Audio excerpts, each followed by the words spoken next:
அதிசயமானவர்,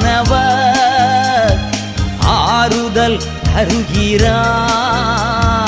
சர்வ வல்லவர், சர்வ வல்லவர், சமாதானம் தருகிறார். உனக்கு சமாதானம் தருகிறார். ஒன்று சேர்ந்து நாம் துதிப்போம், சாத்தானை மிதிப்போம், தேசத்தை சுதந்தரிப்போம். ஒன்று சேர்ந்து நாம் துதிப்போம், சாத்தானை மிதிப்போம், தேசத்தை சுதந்தரிப்போம்.